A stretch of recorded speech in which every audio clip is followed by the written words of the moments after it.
Hola, buenas noches. ¿Cómo están? Hola Andrés, hola Daniela, Gastón, Franco y Esteban. ¿Cómo están? Buenas noches. Estaba esperando que se haga 20:05 como para arrancar.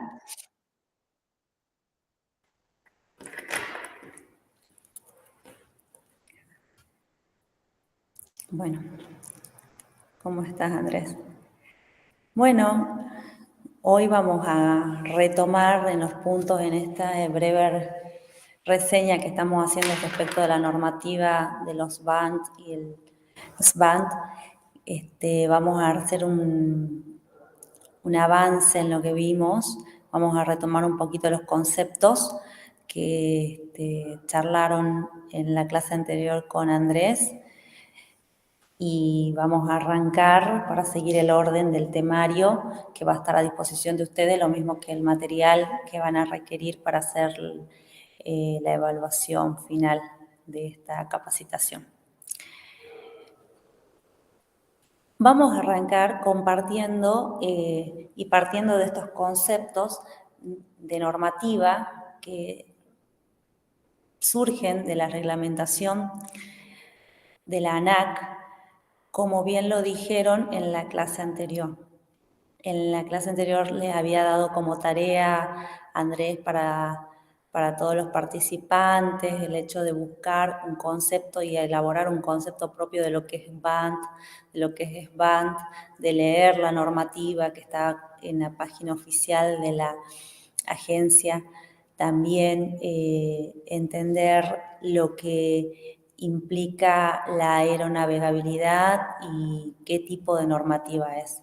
Entonces, no sé si Esteban tenemos para compartir este documento de repaso de la clase 2 que hace a lo que es la reglamentación específicamente.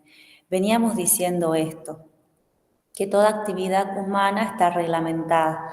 Es entonces que también lo que refiere a la manipulación de estos dispositivos, entiéndase poder ejercitar la acción de hacer, de manipular un BAND, está reglamentada por ley. Dentro de lo que era la unidad 2, nosotros tenemos este temario, lo que implica el vacío legal, lo que habíamos charlado respecto de que no todo o todas las situaciones que se puedan presentar ante la manipulación de un dispositivo dron están reguladas en la norma. Entonces, todo lo que no esté regulado en la norma, pero que sí tenga que ver con la actividad aérea, en este caso el manejo de dispositivos dron, se va a regir por otras normas que vienen de la jurisprudencia, de los usos, de las buenas costumbres. A eso se refiere este punto cuando ustedes lean el material que va a quedar a su alcance, que es vacío legal. Bueno, los diferentes usos que le damos a los dispositivos BAND también lo hemos charlado en la primera, segunda clase, estuvo la ingeniera Natalia comentando cuáles son los usos que se da a esta actividad. La regulación, como lo dijimos, está en el Código Aeronáutico, en las normas de la OASI y en la reglamentación de la ANAC. ¿Para qué sirven y cuál es su regulación? Ahora, avanzando en este material que tienen ustedes, en la siguiente hoja van a poder ver esto que específicamente hace a la normativa de la actividad. Primero, que la vigencia de esta norma es a partir de 2020, la resolución 880-2019, más en la página 3, creería que está. Y bueno, vamos haciendo una reseña en este material que ustedes van a tener a su alcance de una síntesis de lo que trata esta normativa de la ANAC, que implica la clasificación de los dispositivos, cuál es el uso para cuál están habilitados, la clasificación más importante que hacíamos respecto del peso, de mayor a 5 kilogramos, menor a 5 kilogramos, los distintos fines, si son públicos, si son privados, de acuerdo a su naturaleza. Avanzamos más. A ver, acá, por ejemplo, ¿cuáles son los requisitos operativos de lo que son los BAND? Esto es muy importante porque es como lo fundamental de esta materia, que está acá muy claramente explicado. Dice, todo usuario de van deberá contar con autorización de operación previo al vuelo. Los pilotos de van para uso científico deberán hacerlo en zonas aéreas segregadas y no controladas. Respecto de la clasificación de las zonas, ustedes han hablado acabadamente ya con Franco respecto de lo que implica esto de una clasificación de zonas, lo que implica cuáles son los requisitos operativos o respecto de las condiciones necesarias para operar, manipular estos dispositivos. Entonces tenemos en primer lugar unos requisitos que establece la ley, que tienen una autorización, la ANAC elabora una autorización. Luego, respecto de la tripulación de estos, que sean ya a partir de la clase B, o sea, mayor a 5 kilogramos, también otro requisito operativo es esto de que el que esté operando tenga el certificado de piloto, certificado de competencia de piloto a distancia, que es lo que da la página oficial, la agencia te establece los requisitos, te establece que es necesario este certificado de competencia para poder manipular el dispositivo. Y también te establece la normativa, retomando lo que habían charlado con Andrés, el tema de que todo dispositivo que no cumplimente lo que dice la ley y sea captado en un vuelo, puede ser cancelado por el auxilio de la fuerza pública. Esto es para todos los dispositivos que sean de origen argentino y estén volando en suelo aéreo, en territorio argentino, como habíamos hablado, y para los extranjeros, porque es igual que toda ley. Es así que sí, para poner en paralelo con lo que es un habitante, todos los habitantes del suelo argentino gozan de los derechos de la normativa argentina por Constitución Nacional. Ahora, si yo ingreso al país, a nuestro país, Argentina, y no soy argentino, también tengo las obligaciones que me impone la ley argentina. Entonces, las obligaciones de la ley argentina impone registrar, a pesar de que el dron sea de origen extranjero, registrarlo en la Argentina, porque si no tendré la cancelación de la operación, aparte de otras sanciones que corresponden de acuerdo a la agencia.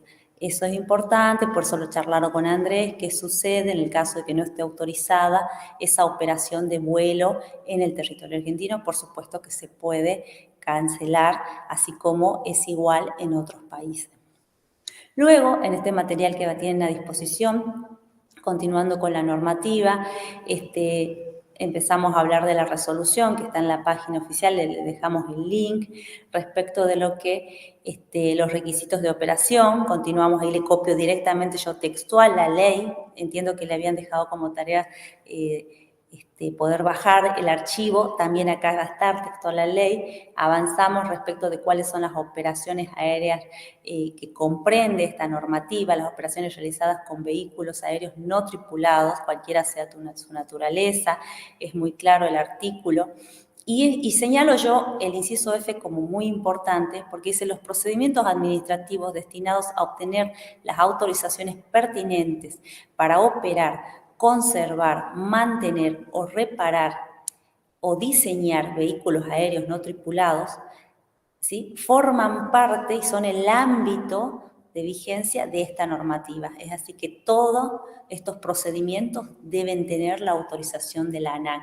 Por eso lo subrayé como para que lo tengan en cuenta.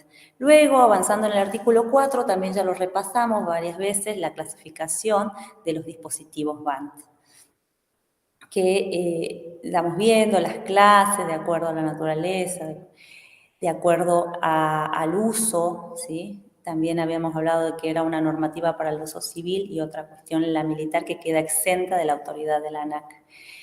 Y esto sí es importante, lo venimos remarcando, la registración, las marcas y las condiciones de la aeronavegabilidad. También charlaron en la clase pasada respecto de la aeronavegabilidad, que implica las condiciones técnicas aptas o necesarias para que un vehículo sea considerado una aeronave, y en este caso este vehículo, si tiene esta característica, es la aeronavegabilidad, será considerado apto y tendrá entonces, sí, podrá iniciar este procedimiento de registración especial que es el técnico registral respecto de ese vehículo, en realidad de este dispositivo, haciendo siempre el paralelo de que el vehículo o el dispositivo, perdón, BANT es igual o similar a un vehículo automotor. Y una cuestión muy importante que está remarcada respecto de lo que es la certificación del vehículo, o sea que tiene que la aeronave tiene que tener un certificado que diga que es apta técnicamente, que para ser manipulada. Este certificado, cuando compra la persona el dispositivo, debe tener la registración en la ANAC. Y la cargar, o sea, el responsable de hacer ese trámite, que también es muy importante que lo sepan, sea una persona física o una persona jurídica, el que tiene esa carga de hacer esa registración ante la autoridad es el comprador. En la parte legal es muy importante tener en cuenta quién tiene a su cargo qué responsabilidad. Entonces usted va a comprar de la fábrica el dispositivo BANT y tiene a su cargo la registración ante la autoridad de la ANAC. ¿Sí? Ni por más que me digan que está nuevo, va a depender de la categoría, de la clase, pero uno debe iniciar ese trámite ante la autoridad. ¿Por qué es importante? Porque ya vamos a ver al final de que si yo no cumplo con determinados requisitos y con los pasos que me exige la ley, no voy a estar cubierto ante eventualidades que puedan surgir de esta actividad. ¿Sí? Avanzando también en este material que ustedes tienen a disposición, hacemos una reseña de este reglamento que es integral respecto de la actividad de los dispositivos BANT y SBANT, haciendo esta salvedad de que nunca una ley va a comprender todo lo que pueda pasar, pero dejando claro que esta reglamentación que tiene carácter de obligatoria para todas las personas que quieran manipular aeronaves, BANT y SBAN es obligatorio, teniendo en cuenta también que todas las personas que hayan adquirido estos dispositivos antes de la vigencia de esta norma, tienen la obligación de adaptarse a esta norma. Es así siempre, cuando las leyes van cambiando y siempre hay un periodo de gracia a que yo me acomode a esa ley. ¿Qué pasa? Había gente que ya tenía estos dispositivos previo al 2019, que ya habían hecho otras, habían cumplido los requisitos exigidos por la agencia, que ahora tienen que adecuarse a esta nueva normativa que está en vigencia actualmente y que fue elaborada en el diciembre del 2019. Ahora, estas personas tienen que adecuarse a volverse a inscribir como lo exige esta nueva resolución 880 del año 2019. Entonces, tenemos primero que adecuarnos a esta normativa y cumplir estos requisitos que se pueden sintetizar en 3, que es lo fundamental. Primero, tener este certificado registrado del BANT, este registro ante la ANAC. Solamente así yo puedo manipular este dispositivo como lo vienen viendo con Franco. Es la única manera. Yo, si no tengo esa certificación, lo que estoy haciendo es ilegal, contrario a la ley. Luego, quien vaya a manipular el dispositivo, como ustedes han visto, ¿sí? Hay distintas posibilidades, ¿sí? El que esté autorizado a manipular tiene que contar con este certificado de piloto a distancia, que también lo otorga la ANAC. Luego, como tercer requisito que venimos viendo a lo largo de todo este tiempo, es el seguro de responsabilidad civil, que me va a proteger de eventualidades que vamos a ver ahora, que tienen que ver con eventualidades que surgen, porque puede ser uno, la persona más adiestrada en lo que es técnica de manipulación del dispositivo, yo puedo saberlo, saber hacer todo tipo de operaciones, puedo tener yo el registro, puede ser un dron o un band nuevo, recién salido de fábrica, puedo tener el certificado de piloto a distancia, puedo tener todos los requisitos que me dice la ley y puedo ser lo más cuidadoso, pero aún así puede surgir un inconveniente. Entonces, el tercer requisito que se incorporó para operar es justamente el seguro de responsabilidad civil, que a mí me va a dar la posibilidad de estar más tranquilo o tranquila, en el sentido de que estoy cubierto funciona igual que el seguro de responsabilidad civil hacia terceros en el caso de los vehículos automotores. Cuando yo conduzco un vehículo, ahí existe una posibilidad tremenda de seguro respecto de la póliza, de la prima que yo pague. La prima es la cuota que yo pago. Si quiero daño total, si quiero cubrir daño parcial, si quiero cubrir solo terceros, pero el que es a terceros es obligatorio. O sea, yo puedo no cubrir los daños de mi vehículo, pero a terceros, a la comunidad en general, la tengo que proteger de una actividad. Y como es una actividad riesgosa, se considera entonces imprescindible, no importante, imprescindible y obligatorio contar con ese seguro de responsabilidad civil. Entonces, espero que hasta ahí se vaya entendiendo como muy importante estos tres pilares, ¿sí? Y haciendo la continuidad de lo que habían charlado con Andrés la semana pasada. Continuando con el temario que tenemos nosotros en estas charlas de normativa legal respecto de la reglamentación de la ANAC, está un tema que está vinculado a lo que venimos hablando, que es la seguridad operacional. La seguridad operacional es la seguridad, esto que venimos diciendo, la seguridad que yo debo cumplir, los recaudos que debo tener en cuenta para operar un dron, que puede ser multirotor, aerostático. Hay distintos tipos de drones que ustedes lo van a saber mejor que yo. Entonces, cada tipología, cada clase tiene un riesgo distinto. De acuerdo a ese riesgo, ustedes van a tomar mayores o menores recaudos, porque siempre el objetivo del que está manipulando el dispositivo es cumplir con el objetivo. Sería sacar una fotografía, filmar una fiesta, filmar una película, filmar una publicidad, admirar el avance de las minas, verá la modificación de las capas de la corteza terrestre. El objetivo es ese.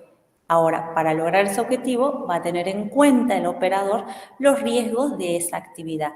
Y no los podemos enumerar porque esos riesgos están contemplados de forma general. Pero de acuerdo a la situación y al tipo de dispositivo que yo esté manipulando, voy a tener en cuenta más un factor u otro factor. ¿Qué quiere decir? Que todo es un conjunto de factores a tener en cuenta. Entonces, lo que tiene que ver con seguridad operacional es que el operador va a hacer lo máximo para minimizar el riesgo de su operación. Y ese riesgo de la operación va a tener unos factores como preponderantes, de acuerdo a su tipología. En el artículo 33 de la reglamentación, que ustedes tienen a disposición y que van a tener también respecto de la clase 3, van a ver cómo el operador tiene en cuenta esto de la seguridad operacional, que también lo charlaron con Franco, que tiene que ver con el procedimiento de despegue y aterrizaje, la zona, el clima, la cantidad de personas que van a sobrevolar, procedimientos que tienen en cuenta la ruta que van a seguir, también de acuerdo al lugar que ustedes van a sobrevolar, van a tener en cuenta si es más poblado, si hay dispositivos o no celulares. Todo esto hace a la seguridad operacional. Quiere decir todo un estudio y diagnóstico de la zona donde ustedes van a operar y cumpliendo con todos los requisitos que exige la reglamentación para minimizar esos riesgos. ¿Por qué hay que minimizar los riesgos? Porque así evitamos cualquier daño a terceros. Y ese daño a tercero no queda en la nada, sino que ese daño a tercero implica una responsabilidad. Y esa responsabilidad legal es lo que viene a cubrir el seguro de responsabilidad civil. Ahora va a funcionar exactamente igual que en los vehículos automotores, que por ahí más de uno debe saber. Cuando yo contrato un seguro de un vehículo automotor y me dice ahí en la póliza, lo hago en paralelo al auto porque seguramente sí han visto la póliza, que es larga, que tiene varias hojas, que es un documento de varias hojas donde va contando las condiciones de cobertura. Entonces, si usted no cumplió con las condiciones que le pide la ley, el seguro aún así no le va a cubrir. ¿Qué quiere decir? Si yo tengo como carga hacer la revisión técnica, ¿sí? Tengo que hacer una revisión técnica vehicular o una revisión operativa y se me venció y hace 5 años que no hago la RTO, pero pago el seguro, seguramente, valga la redundancia, la empresa de seguros no va a querer cubrir los daños que yo he causado con el vehículo automotor, a pesar de que haya venido pagando religiosamente las cuotas de ese seguro. Si yo contrato un seguro para un dispositivo dron, pero lo he registrado o no lo tengo registrado o he manipulado de manera dolosa para causar un daño, no me va a cubrir tampoco ese seguro de responsabilidad civil, porque funciona igual, viene a ser como una extensión de la persona que lo está operando, haciendo una comparación con el vehículo automotor, como habíamos dicho en la primera clase, hasta con un perro, una mascota, que hoy se consideran sujetos de derecho, pero que para el derecho legendariamente han sido objetos. Si causa un daño mi perro, mi mascota, a mi vecino, yo tengo la obligación de responder por ese daño que sufre esa persona. Entonces, de la misma manera, si yo no minimizo los riesgos al operar con el dispositivo, tendré que responder. Y si hay mala fe, si yo dolosamente actué, sabía que no podía, supongamos, si nunca hice ningún curso, no me capacité, ese dispositivo no está registrado, y pesa más de 5 kilogramos. Y no va a haber manera de que un seguro quiera respaldar o responder por ese daño que yo he causado. Estos daños pueden ser causados a las personas, a las cosas o al patrimonio.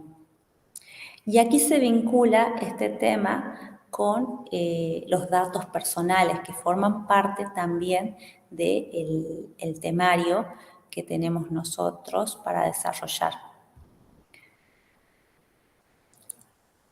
En lo que respecta a datos personales, es importante también retomar los conceptos que nosotros habíamos charlado, que tenía que ver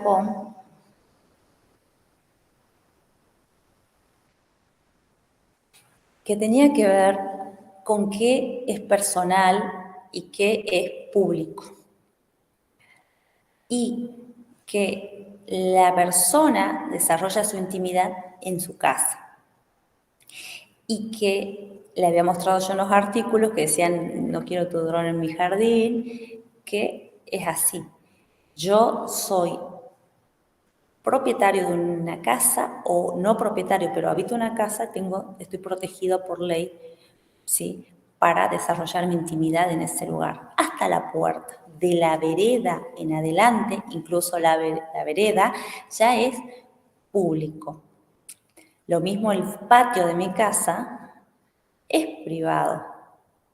¿Se puede acceder por un dispositivo dron? Se puede acceder, pero es privado, entonces yo estoy constitucionalmente protegida, ¿sí? Protegida por ley por la Constitución Nacional. La Constitución Nacional establece las garantías de los derechos de la persona. Y en el artículo 18 de la Constitución Nacional, el principio que siempre charlamos es que el domicilio es inviolable, ¿sí? Así también la correspondencia. ¿Qué quiere decir esto? Que el domicilio de una persona es inviolable, entiéndase por domicilio una casa, incluso su patio, su campo, todo lo que rodee el perímetro de esa propiedad, una habitación de hostal, un vehículo automotor, porque el vehículo también es propiedad privada y es desarrollo en intimidad, y hay gente que vive, que deja, que trabaja todo el día y que deja todas sus cosas, o sea, en realidad está protegido de cualquier intervención de tercero. La correspondencia epistolar, que quiere decir, antes era correspondencia por correo, pero hoy tenemos correspondencia por WhatsApp, por mail y por distintos tipos de aplicaciones. Esa correspondencia está protegida constitucionalmente, es al máximo, tiene la máxima protección legal. ¿Qué quiere decir? Que nadie puede inmiscuirse en ese lugar.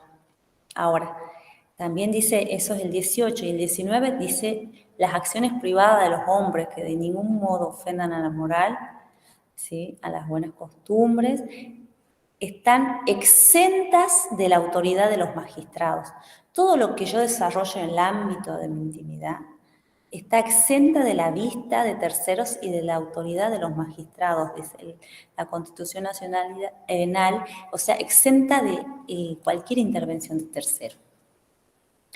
Solo reservadas a Dios, dice la Constitución, porque bueno, ahí se ve que tiene un sesgo religioso, pero dejando de lado eso, es clara la Constitución en el artículo 18 y 19, entonces que el domicilio es inviolable y que está protegida de que cualquier persona pueda inmiscuirse en este domicilio sin autorización. Por supuesto que cuando hay autorización y estoy invitado a pasar a la propiedad privada, al domicilio de una persona, no hay ningún problema. Esta propiedad privada se extiende sobre toda la superficie del domicilio, donde yo desarrollo mi intimidad, espacio terrestre y aéreo hasta 15 metros, ¿sí? Desde la última altura que tenga el edificio o desde los cables. Pero está protegido esto. Si, lo habíamos charlado también en la primera clase, existe alguien que se inmiscuye en mi intimidad, está violando la ley, la Constitución Nacional, y yo, como perjudicado, damnificado, tengo derecho a iniciar las acciones correspondientes. Porque ¿qué puede pasar? Se puede obtener de este sobrevuelo imágenes, pueden ser fotografías o videos que yo no he autorizado para que obtenga la otra persona. Por eso hay una protección de esos datos personales y no las puede disponer otra persona que no sea yo que soy la persona que está fotografiada o filmada, y no la puede exhibir y tendrá que responder por esa utilización. También habíamos charlado que solamente por orden judicial y por causa fundada, sin la autorización del que habita en ese domicilio, se puede ingresar. Hablamos ya en la parte estrictamente penal de lo que es un allanamiento, una orden de allanamiento o de registro, cuando existe una investigación en curso, una investigación por un delito que se esté cometiendo en ese domicilio y el juez sí autoriza ingresar a ese domicilio y muchas veces antes de ingresar, que ahí son muy importantes los dispositivos drones, autoriza sacar fotos, ¿sí?, a una altura baja para poder obtener esas imágenes de los elementos ilícitos que se encuentran en esa residencia. Puede ser estupefaciente, plantaciones de marihuana, elementos robados. También se utilizó para captar imágenes de personas, por ejemplo, en casos complicados como red de trata de personas, que es tener esclavizadas y privadas de libertad a mujeres, para la prostitución, para distintos tipos de investigaciones muy importantes se usan los dispositivos drones. Por ejemplo, en un hecho muy trascendente que hubo en Jujuy, solamente como para contar la importancia de esa orden y de esto de sobrevolar y que tiene que ver con la propiedad privada, pero no era una propiedad privada, fue en el lamentable motín que hubo en la cárcel Gorriti, que no sé si alguno de ustedes recordará. Fue tremendo, fue trágico, incluso terminó con la muerte de varias personas, que fue acá en el penal de Gorriti. Bueno, allí se utilizaron las imágenes que captaban la televisión en la investigación para ver quién había iniciado, cómo había sucedido, de dónde venían los disparos, pero había un dron que sobrevolaba el techo del penal de esta cárcel. Y esto daba la estrategia a la policía para ver cómo poder abordar e intervenir con el menor daño posible. Bueno, ahí obviamente era una zona poblada, había riesgos, por supuesto, pero el juez lo autorizó teniendo en cuenta que era importante obtener estas imágenes que después sirvieron sirven para la investigación de este hecho. Bueno, lo mismo sucede en la propiedad privada y es con una autorización de un juez. Eso es muy importante tenerlo en cuenta, que usted podrá tener un dispositivo, no registrarlo, manipularlo sin tener en cuenta toda la normativa de seguridad que estuvieron viendo con Franco, pero hay riesgos y en el caso de no tenerlos en cuenta tendrá que responder por ese accionar ilícito. El Código Civil y Comercial, en el artículo 1737, establece que las personas deben responder por los daños que ocasionen a una persona, a una cosa o al patrimonio. Esto, o sea, sabemos que una mala operación de un dispositivo dron puede dañar a una persona, sí. Puede dañar cosas, sí.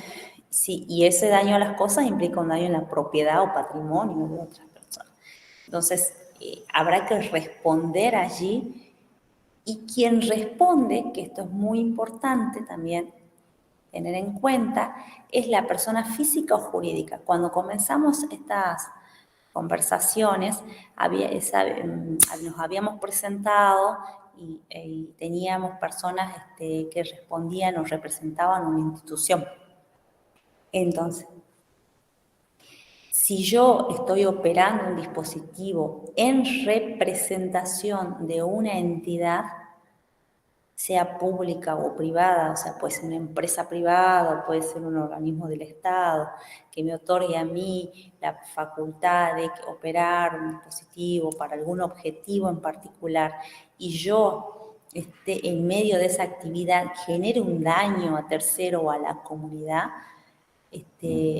si estoy en función y dentro de lo que a mí se me encomendó, seguramente responderá esa persona jurídica, siempre teniendo en cuenta también quién figura en el registro de la ANAC como comprador de ese BANT. Puede pasar, lo habíamos charlado también, que figure alguien como registrado, un propietario, supongamos, figure la empresa, la empresa X, figura como dueña y propietaria de ese dispositivo. Ahora resulta que la empresa no lo estaba manipulando, sino que el gerente de la empresa se lo había prestado a un amigo y el amigo lo manipuló. ¿Quién va a ser responsable ahí? ¿Será el de la empresa, que es el propietario, o el que lo manipuló sin su consentimiento y terminó dañando la propiedad de otro vecino? Ahí se genera este problema que viene la ley a resolver y que se va a resolver siempre a través de la jurisprudencia, en este caso, perdón, de lo que digan los jueces. ¿Por qué? Porque hay una obligación del que es el propietario y el que registró de resguardarlo y solamente usarlo, ¿sí?, conforme el manual de operaciones, esa declaración jurada que hizo ante la ANAC, ante la agencia. Y tiene un objetivo primordial ese manual. Si yo me excedí de eso, tengo que responder. Ahora, si no es que me excedí, sino que dejé que lo usen otros para otros fines, y aparte esos otros que lo usaron causaron un daño, hay que responder. No solo van a responder ellos, sino también va a responder la empresa. Es distinto cuando hay un robo o un uso sin autorización. La empresa no lo responderá, tendrá que responder el que manipuló ese dispositivo de forma ilegal. Lo hacíamos en paralelo, igual que el auto. El auto tiene un certificado de revisión técnica vehicular que acredita que está apto para circular en la vía pública. Cuando alguien lo va a manejar a ese vehículo, ese que va a conducir, conduce con una licencia de conducir que lo habilita a conducir en rutas, calles, de acuerdo a la clasificación del vehículo. Y aparte de conducir, este vehículo que está habilitado por la RTO, tengo el seguro. Si yo tengo todo eso y dejé mi vehículo en el garage de mi casa, pero viene un familiar, se lo lleva sin mi autorización, yo habré cumplido con todo lo que me dice la ley. Y si esta persona que se lleva el vehículo sin mi autorización, porque yo no me di cuenta, se lo lleva, se excede de la confianza que le di, se lo lleva y causa un accidente, ¿estoy en un problema? Sí, porque yo soy el propietario y hay alguien que causó un accidente. Ahora, este que causó el accidente va a responder, pero yo también voy a tener que responder en la medida de que soy el propietario de esas cosas riesgosas. Para la ley, los vehículos son cosas riesgosas, son elementos que pueden causar un daño. Es entonces que hay que responder esos daños. Por eso es muy atinado lo que hizo la agencia en cuanto a exigir como requisito para las maniobras, para cualquier persona física o jurídica en el país que quiera manipular los dispositivos dron, el seguro de responsabilidad civil. Quiero hacer ahí un punto, porque el seguro de responsabilidad civil responde siempre hasta un límite, ¿sí? Por eso cuando leemos la póliza vemos que yo pago mensualmente una cuota que se llama prima para responder el seguro de responsabilidad civil por el daño que causé hasta un límite, y si me excedo del límite, el damnificado tiene derecho a demandarme, de hecho lo hace siempre conjuntamente, demanda al conductor, a la empresa de seguros, a todos, para que sí o sí asegurarse que le van a indemnizar el daño. Pero también ahí quiero hacer la salvedad, a pesar de que la normativa de la ANAC no lo diga, por supuesto que el damnificado está facultado a accionar penalmente, que es otro ámbito del derecho que también implica una responsabilidad. Pero allí ya no es el monto de dinero lo que se me exige, sino que al hacer una denuncia penal, el que obró ilegalmente tendrá que responder por los daños causados ante un juez penal que impone una pena privativa de libertad, que puede ser también una prisión, si el daño que yo he causado en la salud o en la integridad física de una persona ha sido grave. También puedo tener una pena en el sentido penal, una sanción penal, una sanción punitiva a la acción. Entonces, todo este acto de operar es igual que una actividad humana en cuanto a riesgos que implican los recaudos que debe tener la persona, y cuando no le importó y no tuvo en cuenta esos riesgos, va a responder desde el punto de vista civil y desde el punto de vista penal. En la parte civil me van a pedir que indemnice a la persona en sus daños en la salud, o indemnice y abone los daños en la cosa o el patrimonio, ¿sí? Y este daño patrimonial, como por ahí pueden saber los que han enfrentado ya un proceso, tiene que ver con no solo restablecer o indemnizar y abonar el daño de la cosa en sí, sino también hay unos intereses punitorios, moratorios, las costas legales, o sea que siempre se indexa y se actualiza ese daño para que la persona quede indemne. Por eso se dice indemnización, generalmente se dice indemnización civil por daños y perjuicios, cuando alguien recibe un daño, y tiene que quedar indemne. Indemnización viene de indemne, que indemne significa igual, tengo que quedar igual como si no hubiera ocurrido nada. Y si aparte de todo eso, yo causé un daño en la salud a alguien, he cometido seguramente un delito de lesión, un delito, y ese delito va a ocasionar un juicio penal. Y en ese juicio penal puedo tener también yo una pena privativa de libertad, como sucede como si yo voy en un vehículo, conduzco y incluso accidentalmente pueda llegar a atropellar a una persona con lesiones, puedo quizás provocarle una fractura, bueno, eso también se investigará en la parte penal y en la vía civil. Es como importante tener en cuenta eso. Eso respecto al daño. Y teniendo en cuenta la utilización de los datos personales obtenidos en violación del derecho a la intimidad, sin que me haya autorizado esa persona y sin tener una autorización judicial, también tendré que abonar daños por haber invadido y no respetado las leyes que protegen a la intimidad, la ley de datos personales, la Constitución Nacional en primer lugar, y tendré que abonarle todos los daños que le puedo causar a esa persona, incluso sin haber usado esa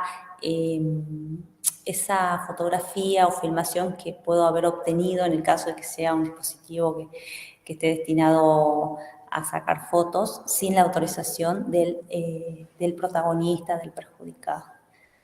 Esto tiene que ver con que es una actividad, como todas las actividades, las personas que van a implicar entonces responsabilidades, de estar conforme a la ley y no salirme de lo que nos establece la ley. Si en el caso de que yo no cumpla con la ley, voy a tener consecuencias. Y esas consecuencias van a ser abonadas por mi patrimonio, el que opera, y no solo el que opera, sino el que figura como registrado en la agencia.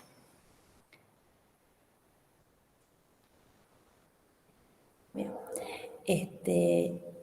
Creo yo que estamos por ahí avanzando, ahora sí con el temario. Yo les voy a dejar también toda la normativa respecto de lo que es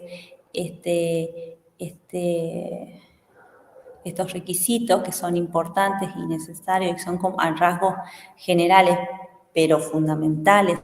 Lo más importante que ustedes deben saber para operar un dispositivo BAND, que se deben cumplir. No existe una excusa, no existe una excepción para todas aquellas personas que quieran operar y tengan que responder por esta actividad que es riesgosa, teniendo en cuenta los peligros que tiene esta actividad, los peligros potenciales y los daños que pueden generar a cualquier persona. Entonces, repasando y retomando, si vamos a manipular un dispositivo drone, ¿sí?, de categoría mayor a 5 kilogramos, es obligatorio registrarlo. Dijimos, esa registración está a cargo del comprador.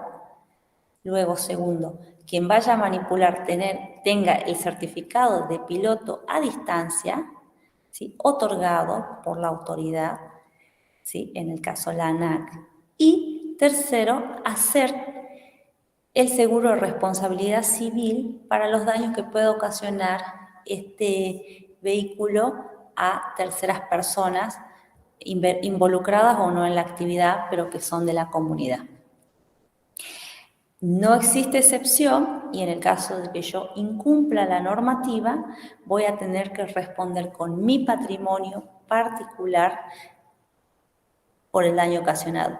Y en el caso también, capaz que tenga que responder con mi libertad en el caso de que yo ocasione un daño grave en la salud de una persona, lo que es un delito. En el derecho argentino tenemos lo que se llaman las lesiones leves, graves y gravísimas, que tienen que ver con la gravedad o no de ese daño, ¿sí? Y la pena se va haciendo más grave de acuerdo al daño que yo he cometido o le he causado, mejor dicho, a esa persona o a esa víctima. Responde por ambos daños, por el daño, la persona jurídica o la persona física que está inscripta. Y también va a responder quien esté manipulando el dispositivo. Ambos van a responder solidariamente con todo el patrimonio que tengan. Si se demuestra peor que hubo mala fe y un incumplimiento doloso de la normativa, seguramente será más grave la sanción y más graves las costas del juicio que tendrá que afrontar quien esté manipulando el dron. Esto es como muy sintético, pero a la vez muy importante, porque nos da a nosotros un panorama de que lo que es la actividad, lo que es la manipulación y lo que nosotros tenemos que tener en cuenta. No sé si existe alguna consulta. Gracias, está Daniela, está Federico, está Carmen, está Aide. Pero bueno, la idea es que tengamos en cuenta todos estos conceptos muy fundamentales, sepamos los conceptos fundamentales que nos van a dar seguridad luego para hacer el trámite ante la ANAC de registración, que es lo que vamos a ver en el próximo encuentro, muy sintéticamente, los requisitos, pero lo habíamos adelantado, es igual que ir a sacar una licencia de conducir, en cuanto tengo que rendir una cuestión teórica y también una cuestión que tiene que ver con el acto psicofísico de quien quiera solicitar el certificado de piloto a distancia.